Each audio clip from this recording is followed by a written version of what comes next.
տեսեք ժողովուրդ, այս Ղախմեն Նիկոլ անունով ինքն էլ է հաստատել, որ գնալու է, այսինքն վաղը արդեն առավոտյան նա պետքա չվի Մոսկվա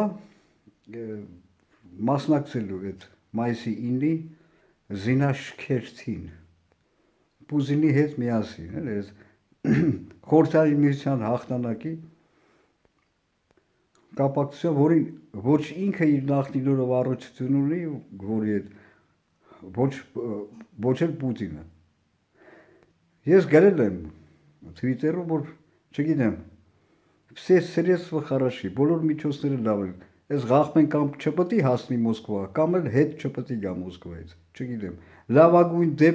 տարբերակը կլիներ, որ այդ ինքնաթիռը տրաքացնել օդում սատկեն, սաղ անձնակազմով սատկեն։ Հիմա մեկը կասի, բալը լավ, որ այս Ղախմեն սատկի մեկ ուրիշ նմանը կտնեն այդ սորոսական տականքներից։ Կապ չունի,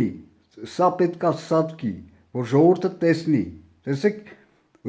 ինչքան չարիք բերեց այս դժողքի ապրանքը, Նիկոլ, քեզ սպասում են արա դժողքում անհամբեր։ Ինչքան կարելի է, երբ ես սատկելու տականք։ Չգիտեմ, կամ այնտեղ գյուլեն իրան, կամ այնտեղ թունավոր են մի բան անեն, սատկի ես տականքը։ Ինչ է կարծում ժողովուրդ։